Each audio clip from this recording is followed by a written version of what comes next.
믿음 좋은 며느리가 예수 믿지 않는 시어머니에게 늘 핍박을 받으면서 그래도 신앙생활 열심히 하며 또 시어머니를 잘 공경하고 그렇게 있었습니다. 그리고 시어머니를 구원하기 위해서 눈물로 기도하며 특별히 그 기도할 때마다 찬송가 342장을 부르며 용기를 얻었습니다.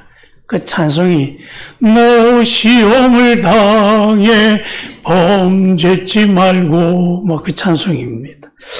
그러다 어느 날 교회 식구들이 시어머니께 이제 전도하겠다고 다 집으로 와서 군면을 했습니다. 할머니 이제 교회 좀 나오시죠.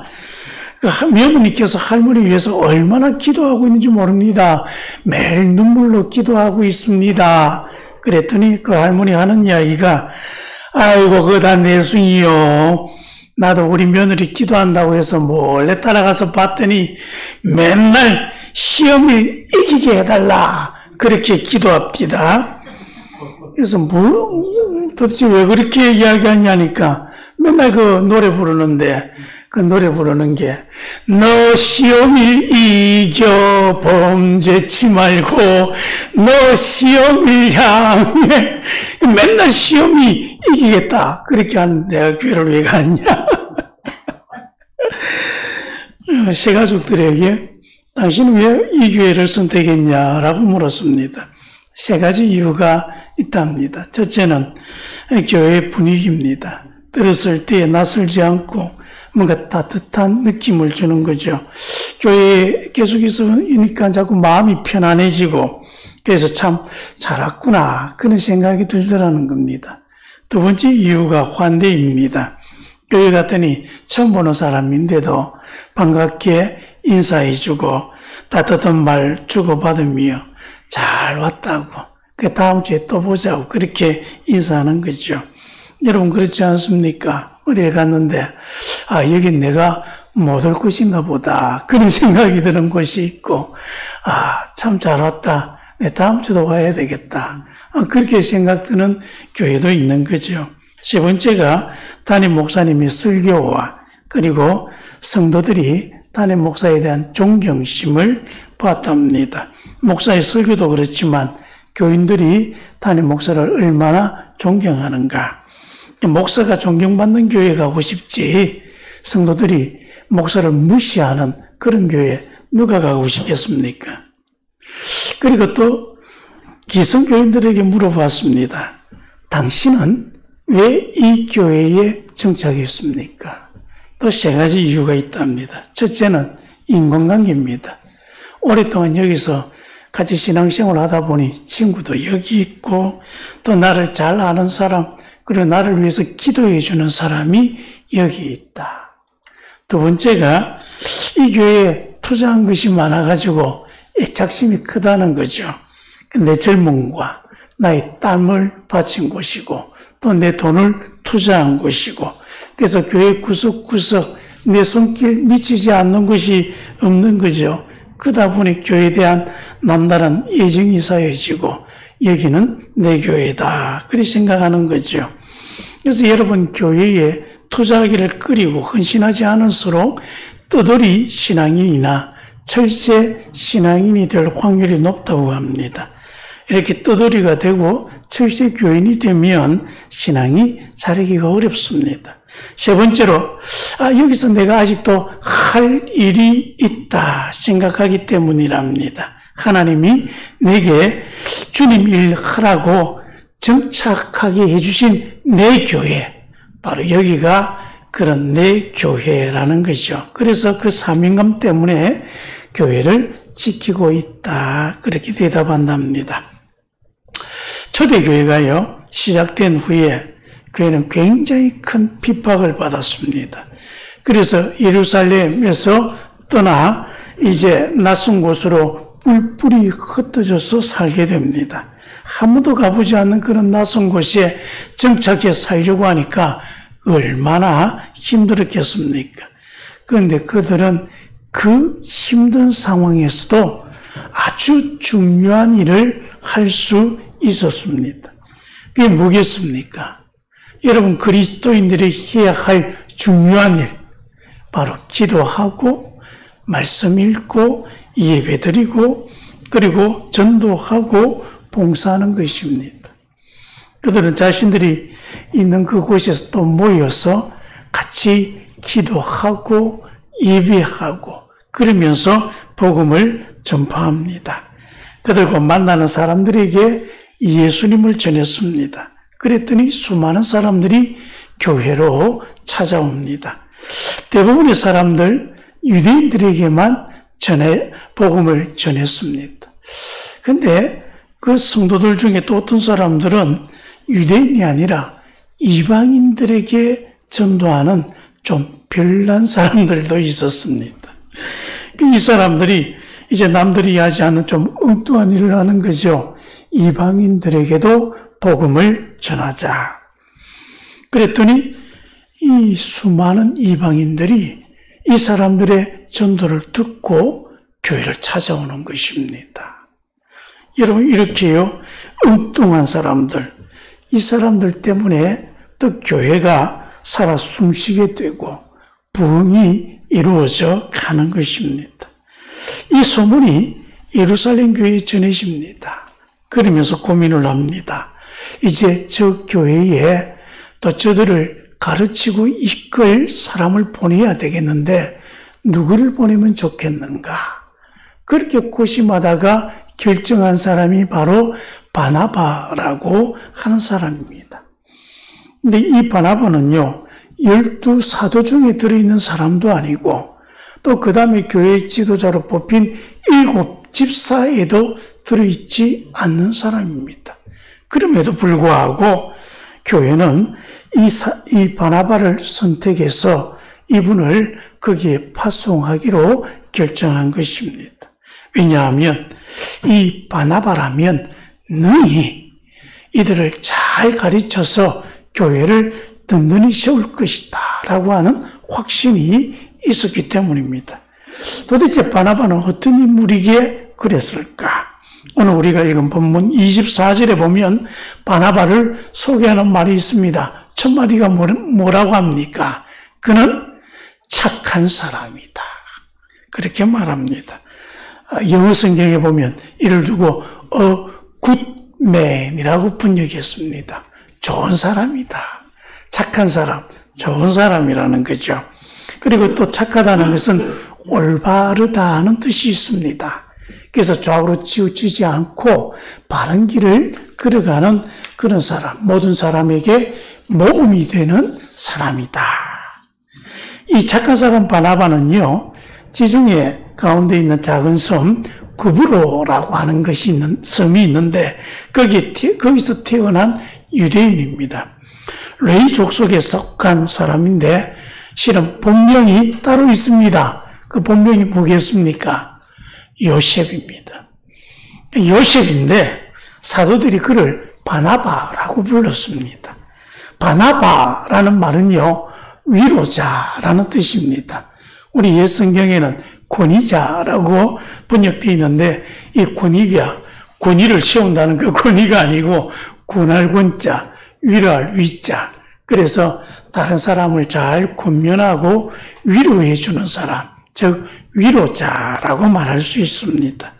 위로한다는 말, 슬픔을 당한 사람의 마음을 어루만져 주고 낙심한 사람을 격려해 주고 또 일을 잘하는 사람들에게는 더 잘할 수 있도록 또 칭찬해 주는 그런 일, 그걸 참 이 바나바라는 사람이 잘한 것이죠. 얼마나 성도들을 그렇게 잘 보살폈으면 사도들이 그 별명을 당신은 바나바입니다.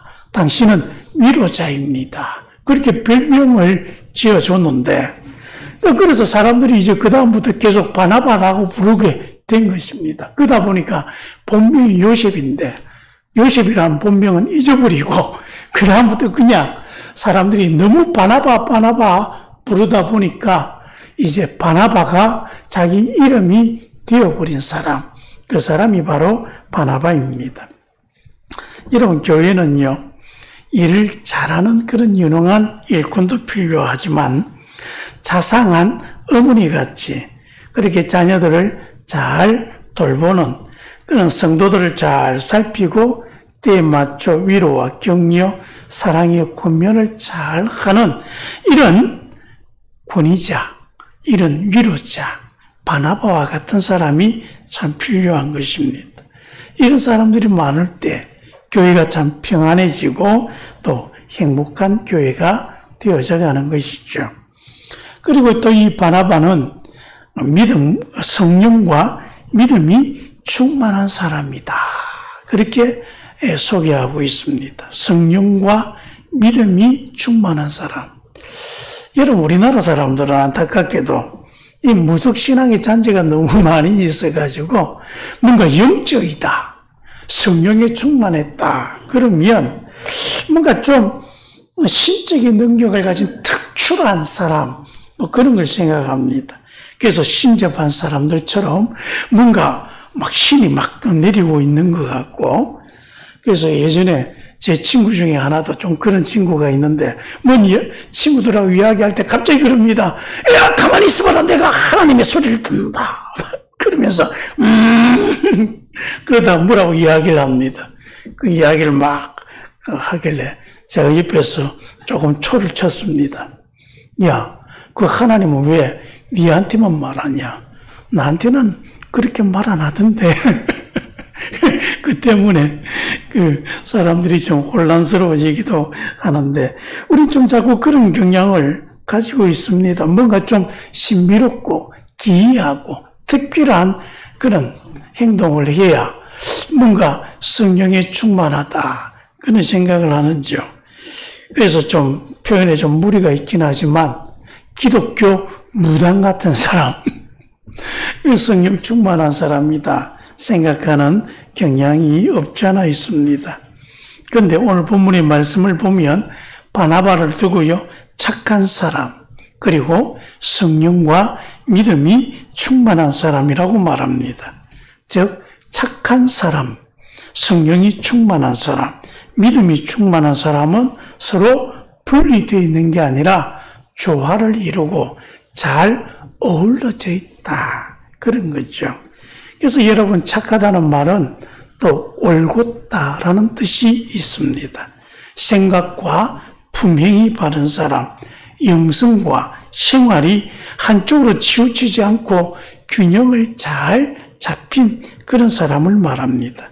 즉 성령에 충만한 사람은 믿음이 좋은 사람이고, 이 사람들은 생활에 균형이 잡혀서 다른 사람들에게 모범이 되는 그런 사람이다.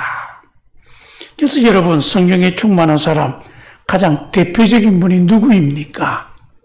누가 성령에 충만한 가장 대표적인 분입니까? 바로 예수님이죠. 그래서 예수님을 보면서 여러분, 우리는 성령 충만한 사람을 봐야 합니다. 예수님은 온갖 이적과 그 영적인 능력을 보여주시지 않습니까? 그럼에도 지극히 정상적으로 생활하십니다. 상식적인 삶을 사십니다. 너무도 건강한 인격을 가지고 겸손하면서 삶의 품위가 넘칩니다. 인간적인 정이 넘칩니다. 그래서 누구든지 예수님을 찾아오고 예수님을 만나고 예수님을 통해 위로와 격려와 하나님의 말씀을 듣고, 때로는 그들이 병이 있거나 문제가 있을 때는 그 모든 것을 해결받은 것입니다. 그래서 여러분, 바나바는요, 예수님을 닮은 성령 충만한 사람이다. 그리고 또 바나바는 돈을 제대로 쓸 줄 아는 사람입니다. 그래서 사도행전 좀 앞부분에 가보면 교회가 막 부흥하기 시작할 때 사람들이 성령의 감동을 받습니다. 감동을 받다 보니 어떤 행동이 나타납니까? 이제부터 남을 생각하기 시작하는 거죠.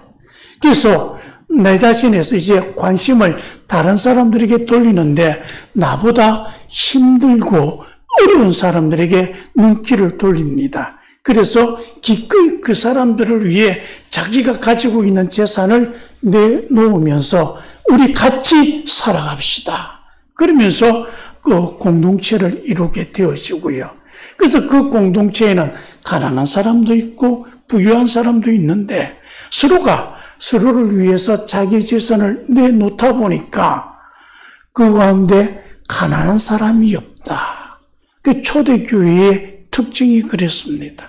하나님께 은혜 받고 성령에 감동된 사람들, 나만 생각하는 게 아니라 그때부터는 다른 사람을 향한 사랑이 솟아나게 되고 내가 저 사람들을 위해서 무엇을 하면 좋겠까? 자기가 가지고 있는 것을 기꺼이 남을 위해서 내어놓고 헌신하기 시작하는 거죠. 바나바도 그때 자기가 갖고 있는 재산을 교회에 다 기부하여서 이를 통해 많은 어려운 사람들을 도왔던 그런 분이었습니다. 또한 착한 사람 이 바나바는요, 대인배였습니다. 그는 다른 사람들이 만나기 꺼려하는 사울을 찾아갑니다. 그 당시 사울은 예수 믿기 전에 교회를 가장 심하게 핍박하고 앞장선 사람이었던 거죠. 근데 이분이 예수님을 만나고 회심하고 그리스도인이 되었습니다. 하지만 워낙 그 앞에 잔인하게 교회를 핍박하다 보니까 그 사실을 교인들이 믿지를 않습니다. 아무도 그를 찾아가지 않습니다. 근데 바나바가 그를 찾아가서 그를 교회에 소개시켜주고 내가 보장하겠다. 그래서 그 바울을 교회에서 일꾼이 되도록 이끌어준 사람입니다. 그리고 나중에 이 사울을 다시 만나서 안디옥 교회를 이끌어옵니다. 우리 같이 함께 일해봅시다. 그 당시에 이 바울은요, 좀 은둔 생활 비슷하게 살았습니다. 왜냐하면 자기가 예수를 믿었지만은 믿어주는 사람도 없고 내가 예수 믿었다고 하니까 예전에 자기와 친하게 지냈던 사람들이 다 등 돌리고 떠나가 버린 거죠. 홀로 남아있는 그에게 이 바나바가 찾아가서 우리 같이 교회를 위해서 일해봅시다. 그렇게 이제 그를 교회로 이끌고 그래서 이방인의 사도로 사명을 감당할 수 있도록 도와주었습니다. 그래서 바나바는요, 신앙의 경륜면에서 바울보다 훨씬 오래된 선배입니다. 그리고 예루살렘 교회에서 이 지역의 목사로서 인정한 교회 지도자였습니다. 그러나 바나바는 이런 것이 연연하지 않습니다. 사도 바울의 능력을 인정하면서 이방 선교의 주도권을 바울이 할 수 있도록 격려해주고 자기는 기꺼이 바울의 보조자가 되어 주었습니다. 이런 착한 사람 바나바와 바울이 안디옥에 있는 이방인들을 열심히 가르치기 시작한 것이죠. 1년을 그들과 함께 했습니다. 그랬더니 거기 있던 사람들이 점점 달라지기 시작합니다. 다른 사람들이 보기에 똑같은 이방인인데 뭔가 다르다는 거죠. 우상을 섬기며 살아가는 자신들의 생활과 예수를 믿고 살아가는 이 사람들의 모습이 다르다는 것을 느끼게 됩니다. 하나님을 믿는다. 근데 하나님을 믿는다고 하는 유대인들하고도 보니까 뭔가 차이가 나는 거죠. 도대체 저 사람들은 어떤 사람들일까? 관심을 갖기 시작합니다. 그리고 묻습니다. 당신들은 어떤 사람들입니까? 그래서 대답하지요. 우리는 예수 믿는 사람들입니다. 예수 믿는 사람이다. 그래서 이걸 헬라어로 하면 크리스토티아노스라고 합니다. 영어로 크리스찬, 우리 한국말로 그리스도인, 그걸 조금 더 토속적인 언어로 하면 예수쟁이라고 말할 수 있습니다. 그래서 여러분, 우리는 예수 믿는 사람으로 이 땅에서 이제 살아가게 되는 것. 그 모습을 이제 누구를 통해서요? 바나바를 통해서, 바울을 통해서 안디옥 교회 성도들이 그렇게 변해 갔던 것입니다. 한 교회에 이 집사님 한 분이 그 예배드리러 주일날 교회를 또 왔습니다. 와봤더니 그 앞에 이제 교회 학교가 이제 아이들 그렇게 가르치고 하지 않습니까? 이거 보니까 이 아이들이 이제 간식을 받았는데 좀 먹고 난 뒤에 쓰레기통에다 버리면 될 텐데 이놈들 막 뛰놀고 하면서 온갖 그 과자 봉지, 이 과자 부스러기 막 온데 난 이게 흩어놓는 거죠. 그러니까 보니까 짜증이 납니다. 그래서 바로 한마디 합니다. 도대체 교회학교에 누가 아이들을 가르치길래 우리 교회학교 아이들이 이 모양이냐. 그러면 혀를 끌끌 차면서 막 소리를 지르니까 그 옆에 같이 가던 또 지나가던 그 집사님들도 같이 가시해가지고 맞다. 도대체 아이들 누가 가르치냐? 교회 다니는 아이들이 이 모양이 되겠냐? 막 그러면서 꾸짖습니다. 근데 그 중에 교회학교 부장님도 한 분 계셨는데 얼굴이 뻘개져가지고 뭐라고 말도 못하고 거기 푹 쏘여 있는 거죠. 그래서 막 서로 교회학교 문제 있다고 막 수근수근 거리는데 장로님 한 분이 쓱 오시더니 말 안 했고 거기 있는 쓰레기를 줍기 시작하는 겁니다. 그게 주우면서 그 앞에 교회학교 누가 그렇게 했냐고 막 고함치던 그 집사님 보고 한마디 합니다. 김 집사님 그 앞에 있는 그 쓰레기 좀 주워요. 그러니까 그 집사님이 장로님이 시키니까 그 앞에서 줍습니다. 그러니까 그 옆에 있던 다른 집사님도 어떻게 했습니까? 다 같이 줍겠지요. 주우니까 삽시간에 그 많던 쓰레기가 싹 없어지고 그 자리에 깨끗해졌습니다. 그래서 이제 쓰레기를 주우시던 그 장로님 일어나가지고 쓰레기통 가지고 와서 다 이렇게 이제 담으면서 그 집사님들 보고 한마디 합니다.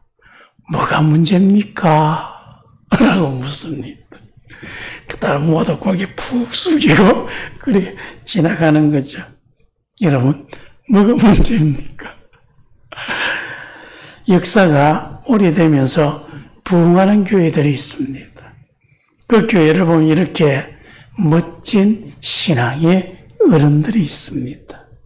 이분들이요 계속 이렇게 멋진 모습으로 신앙생활을 하니까 새신자가 교회에 오면 이분들을 닮아갑니다.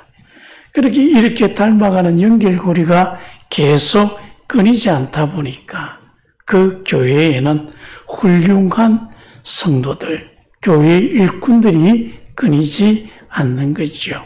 그렇게 교회가 부흥해 가고 있는 것입니다. 여러분, 우리 교회도 이런 바나바와 같이 착한 사람, 그러면서 성령과 믿음에 충만하여서 사람들이 보기에 당신은 정말 위로자입니다. 그렇게 말할 수 있는 그런 신앙의 사람들이 필요하다. 하나님께서는 이런 바나바를 통해서 하나님의 일하시기를 기뻐하시고 또 우리 소토교회가 이런 바나바들로 넘쳐날 수 있는 그런 교회가 되기를 간절히 바라십니다. 기도하겠습니다.